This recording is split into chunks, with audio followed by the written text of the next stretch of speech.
Hello everyone. आज the Indian express का ये आर्टिकल है द मिलेट्स मैनिफेस्टो। हम लोग इसके बारे में डिस्कशन करेंगे।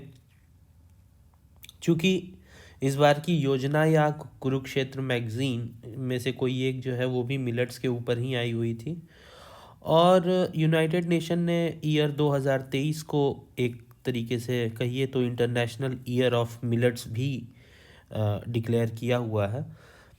तो मेंस और प्लस प्रीलिम्स और साथ ही साथ इंटरव्यू तीनों अगर हम देखते हैं यूपीएससी सिविल सर्विसेज एग्ज़ाम के, तो तीनों के पॉइंट ऑफ व्यू से ये टॉपिक थोड़ा इम्पॉर्टेंट हो जाता है।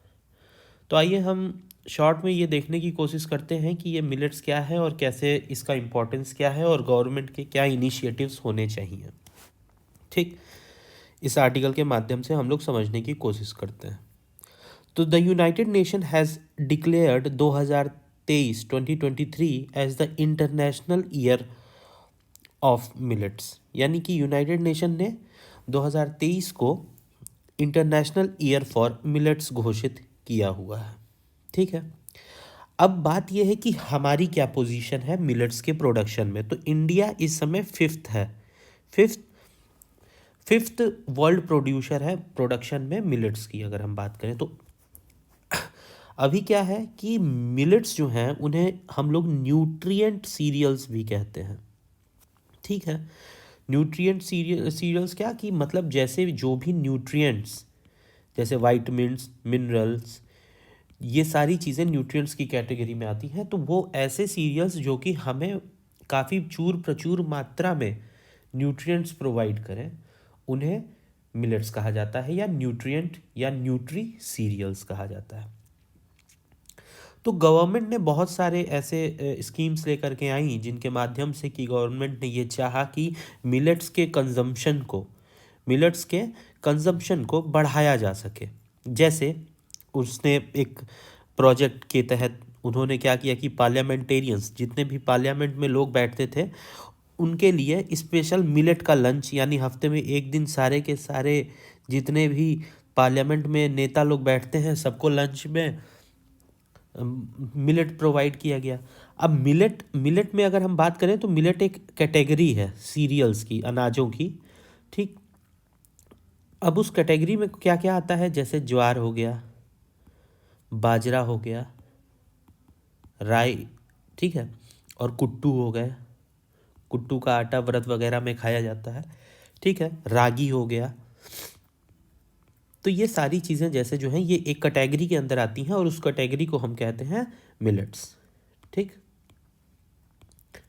अच्छा, अब हम लोग ये देखते हैं कि द पॉजिटिव्स ऑफ मिलेट, यानी कि मिलेट के अच्छे प्रभाव क्या हैं। ठीक, तो पॉजिटिव ऑफ मिलेट्स की अगर हम बात करें तो सबसे पहले तो ये आप समझिए कि अगर हम वीट और राइस को लें तो वीट और राइस में कार्बोहाइड्रेट की मात्रा बहुत ज़्यादा होती है। ठीक है, कार्बोहाइड्रेट, ये केवल और केवल कार्बोहाइड्रेट ही होता है जो कि हमारे ब्लड में शुगर का लेवल बढ़ा देता है। ठीक, तो इसीलिए अगर हम देखें तो चावल या गेहूं जो लोग ज़्यादा खाते हैं उनको शुगर की भी प्रॉब्लम आती है, यानी हाइपरटेंशन जिसे कहा गया है। ठीक, तो इसमें यह बता रहा है कि millets score over rice and wheat in terms of minerals, vitamins and dietary fibre. मतलब मिलेट्स यानी ज्वार बाजरा जो होते हैं, इनकी तुलना अगर हम लोग राइस या वीट, गेहूं और चावल से करें तो मिलेट्स के अंदर ज़्यादा मात्रा में मिनरल होते हैं, वाइटमिन होते हैं और फाइबर, ये तीनों चीज़ें उनसे ज़्यादा होती हैं। जैसे कि एग्जाम्पल के लिए इसने बताया है कि वाइट राइस यानी चावल के अंदर 2 से 4 mg पर केजी आयरन होता है और 15 से 16 mg जिंक होता है पर किलो, बात हो रही है। और वहीं जो गेहूं है उसके अंदर आयरन जो है वो 37 से 39 mg होता है और जिंक जो है वो 40 से 42 mg होता है। ठीक, but it's protein quality is poor then even that of rice. मतलब जो वीट के अंदर जो प्रोटीन होता है उसकी क्वालिटी राइस की तुलना में पुअर होती है। मतलब राइस के अंदर जो प्रोटीन पाया जाता है उसकी तुलना में वीट की प्रोटीन की क्वालिटी बहुत ही ख़राब होती है। और जिसका सबसे बड़ा रीज़न है वो है जिस प्रोटीन का, वो है ग्लूटेन उसका नाम।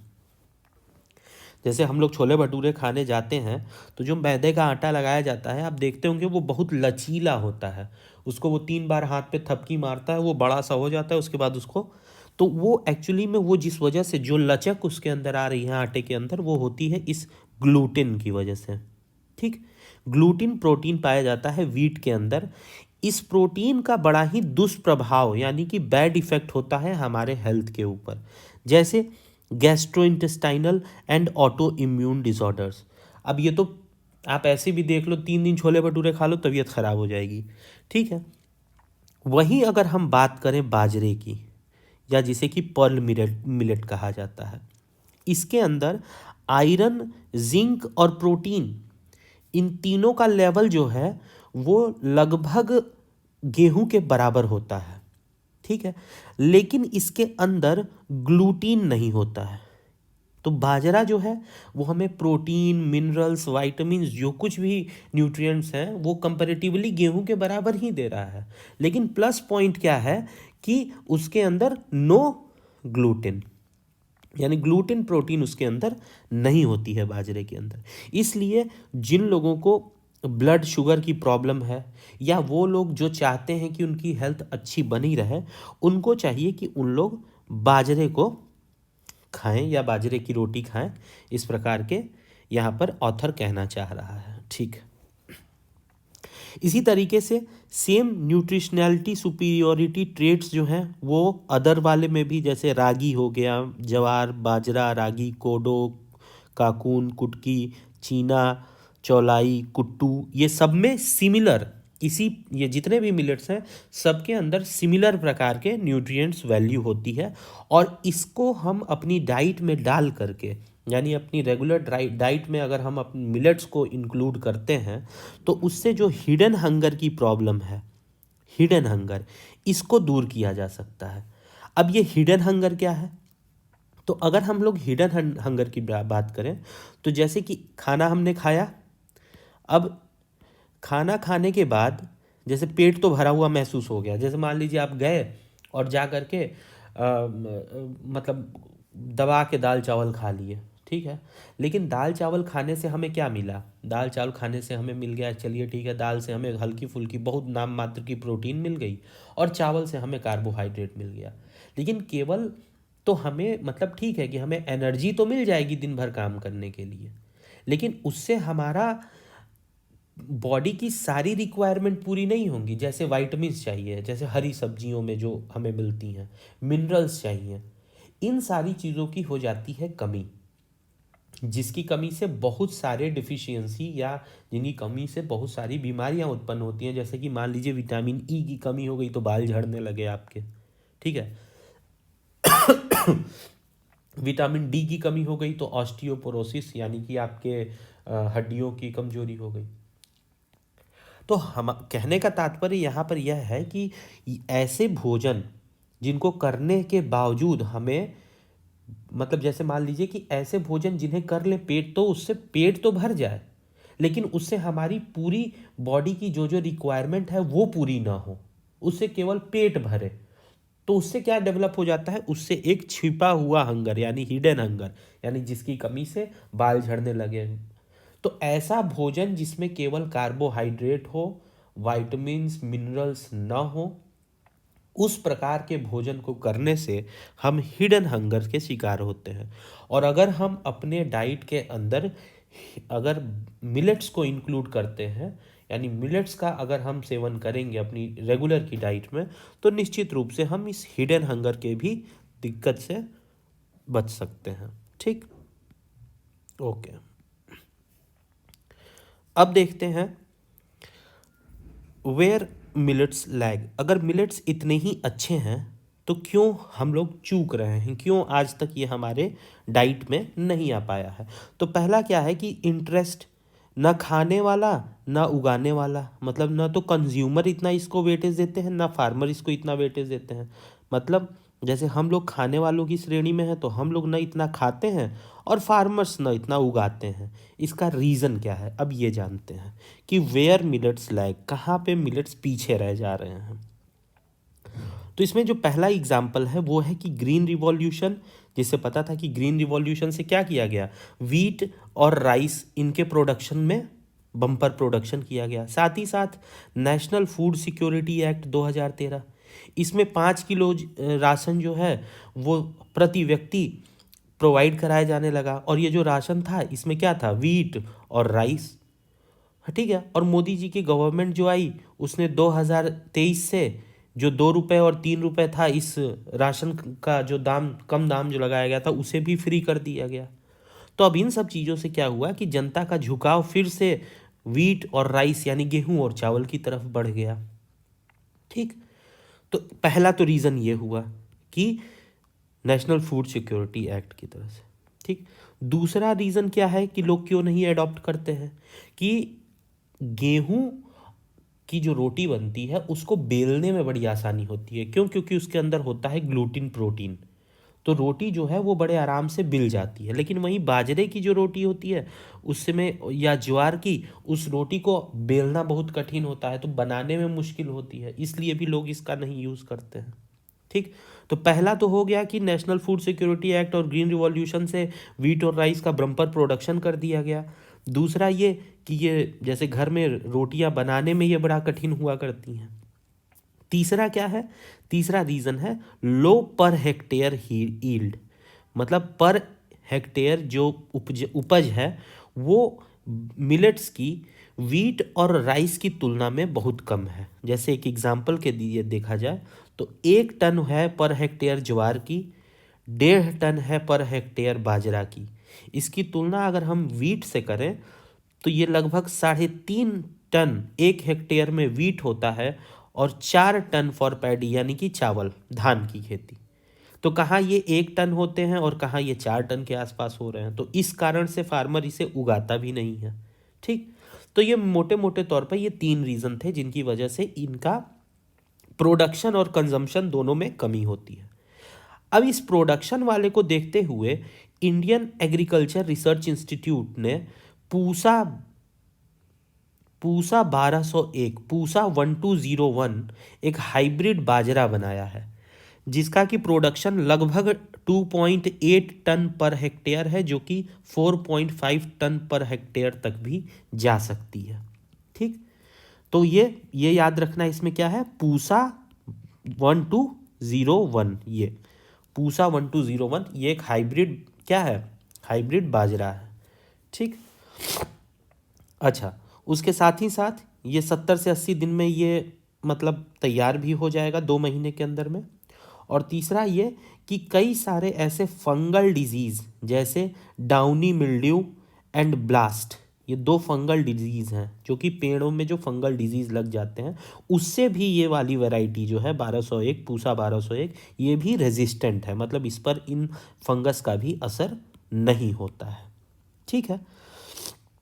तो ये जो था, अब आप यहाँ पे ये चार्ट अगर आप देखें, ये वाला ये जो चार्ट है, तो आप देखेंगे कि 2004 से और 2022 तक में 21% से हम लोग 15.92, हम लोगों का जो प्रोडक्शन है मिलियन टन में वो घट गया है मिलेट्स का, अगर हम ये ध्यान से इस ग्राफ को देखें तो।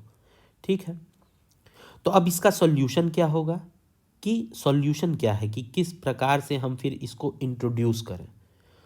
तो अगर हम, तो यहाँ पर जो ऑथर है वो ये बताना चाह रहा है कि अगर हमें एक्सपेरिमेंट बेस पर इस मिलेट्स को इंट्रोड्यूस करना है डाइट में, तो उसका सबसे बेस्ट एग्जांपल जो है या बेस्ट मार्केट जो है वो कहिए कि वो है स्कूल्स के अंदर और आंगनवाड़ी के अंदर। यानी कि अगर हम इन मिलेट्स का introduction mid day meal scheme में, जैसे स्कूल्स में मिड डे मील स्कीम चलती है, वहाँ पर अगर हम इंट्रोड्यूस कर दें, या फिर कई सारे आंगनवाड़ी केंद्र में महिलाएं जहाँ पर कि लैक्टेटिंग मदर यानी कि ऐसी मदर्स जो अभी जिनका हाल ही में जिन्होंने बच्चों को पैदा किया है, उन मदर्स की जहाँ पर देखभाल की जाती है, जहाँ पर उनको डाइट दी जाती है, वहाँ पर अगर इन मिलेट्स को इंट्रोड्यूस किया जाए। तो अब अगर डाटा आप देखिए तो ये कह रहा है कि 21-22 में लगभग 26 करोड़ चिल्ड्रंस जो थे वो 14 लाख स्कूलों के अंदर भर्ती हुए हैं, ठीक है। और वहीं पर 7.71 करोड़ बच्चे और लगभग 2 करोड़ के आसपास pregnant and lactating women are being provided supplementary nutrition in 13.91 lakh anganwadi centre. मतलब लगभग 26.5 करोड़ स्कूल में हैं लड़के, और लगभग 7 करोड़ बच्चे और 2 करोड़ के आसपास महिलाएं अभी 13 लाख आंगनवाड़ी केंद्रों में हैं, जहाँ पर कि इनको सप्लीमेंट्री न्यूट्रिशन यानी कि जैसे आयरन की गोली दिया जाना, जिंक की गोली दिया जाना, ये आंगनवाड़ी सेंटर प्रोवाइड करता है। तो वहाँ पर है। तो यहाँ पर ये एक बहुत बड़ा मार्केट हमें मिल जाता है कि अगर हम इन जगहों पर मिलेट्स का प्रोडक्शन बढ़ा करके और मिलेट्स की सप्लाई करते हैं कि मिड डे मील में बच्चों को मिलेट्स दिया जाए, ठीक है, या आंगनवाड़ी जो केंद्र है वहाँ पर महिलाओं को उनकी एक डाइट में एक टाइम के लिए अगर मिलेट्स प्रोवाइड किया जाए, तो उससे जो उनकी न्यूट्रिशन की वैल्यू है जो घट रही होती है वो बढ़ सकती है, ठीक है। तो अगर कभी जैसे मान लीजिए आपसे पूछता है कि ऐसा क्या है कि मिलेट्स लोग इतना नहीं यूज़ करते हैं, तो आप वहाँ पर ये 3 वाले एग्जांपल दीजिएगा। पहला क्या कि नेशनल फूड सिक्योरिटी एक्ट और ग्रीन रिवॉल्यूशन ने वीट और राइस को ज़्यादा भाव दे दिया। दूसरा ये कि मिलेट्स से बनाई हुई रोटियां जो होती हैं वो थोड़ा सा कठिन होती हैं बनाने में, तो घरों में प्रयोग कम होता है। तीसरा ये कि इसका यील्ड पर हेक्टेयर भी कम है।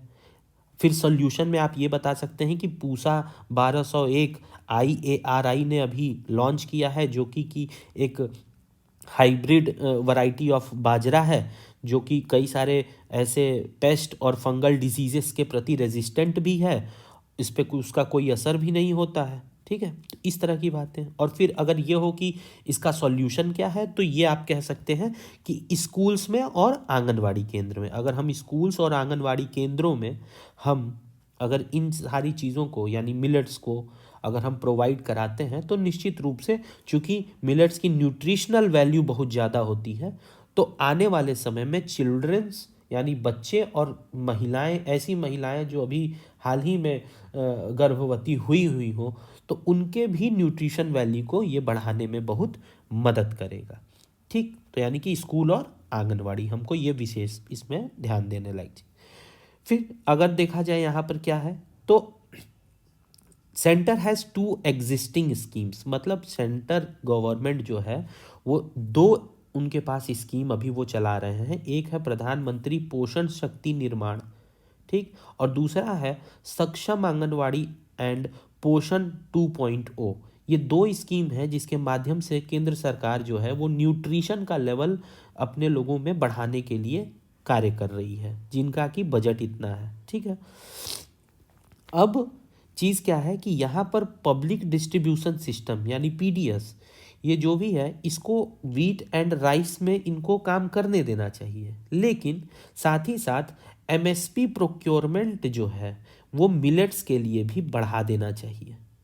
मतलब कि अगर जिस हिसाब से आप देखिए कि जिस हिसाब से FCI या सेंट्रल गवर्नमेंट MSP गेहूं और चावल पे देती है, उसी हिसाब से अगर कुछ ऐसा किया जाए कि MSP की जो वैल्यू है वो इस हिसाब से रखी जाए कि ज़्यादा से ज़्यादा किसान मिलेट्स उगाने लगे, तो ये भी एक बहुत अच्छा स्टेप माना जाएगा, ठीक। दूसरा अगर देखें तो जैसे उड़ीसा का एग्जाम्पल देखें, तो उड़ीसा ने क्या किया है कि Orissa already has a dedicated millet mission, मतलब स्टेट वाइज राज्यों के स्तर पे अगर देखा जाए तो उड़ीसा के पास अपना स्वयं का खुद का एक ऐसा प्लान है, एक मिशन है, जिसमें कि वो मिलेट के प्रोडक्शन और कंजम्पशन दोनों को बढ़ाने की बात कर रहे हैं, ठीक है। तो अंतोगत्वा कहने का तात्पर्य यह है कि a combination of central funding यानी केंद्र द्वारा fund with decentralised procurement linked to nutrition goal, मतलब डिसेंट्रलाइज्ड प्रोक्योरमेंट लिंक्ड, मतलब ऐसा कि जो मिलेट्स का प्रोक्योरमेंट यानी कि जो लिया जा रहा है वो एक छोटे स्तर पर, एक आंगनवाड़ी के स्तर पे भी हो और एक प्राइमरी स्कूल के भी स्तर पे हो, और उसको केंद्र सरकार द्वारा उसको फंडिंग मिलती रहे उस प्रोग्राम को। तो उसकी वजह से क्या होगा कि ये मदद करेगा in eradication of hidden hunger among the school age children. मतलब जो मैंने हिडन हंगर की बात की कि हिडन हंगर का मतलब ये कि वाइटामिन्स मिनरल्स की कमी शरीर में होना, पेट तो भरा है लेकिन वाइटामिन्स और मिनरल्स नहीं मिल रहे हैं शरीर को, उसे हिडन हंगर कहा जा रहा है। तो अगर केंद्र सरकार द्वारा फंडिंग हो, साथ ही साथ सबसे निचले स्तर पे अगर इन इन मिलेट्स का कंजप्शन कराया जाए, जैसे कि स्कूल हुआ, आंगनवाड़ी हुआ, तो ये स्कूल जा रहे बच्चों के अंदर वो हिडन हंगर जो है उसका भी खात्मा करने में मदद करेंगे। और ये ठीक उसी तरह से काम करेगा जैसे कि राइस और वीट के लिए फूड कॉरपोरेशन ऑफ इंडिया ने किया था। जैसे एफसीआई ने राइस और वीट इन दोनों के प्रोक्योरमेंट में, मतलब सरकार द्वारा खरीदे जाने में जिस प्रकार से हेल्प किया है, उसी प्रकार से अगर एक केंद्र द्वारा फंडेड एक centralised procurement linked to nutrition type का कुछ माहौल बनेगा, तो निश्चित रूप से हमारे स्कूल के जो जो स्कूल जा रहे बच्चे हैं उनके अंदर न्यूट्रिशन वैल्यू बढ़ेगी और साथ ही साथ हिडन हंगर की जो प्रॉब्लम है वो भी दूर होगी।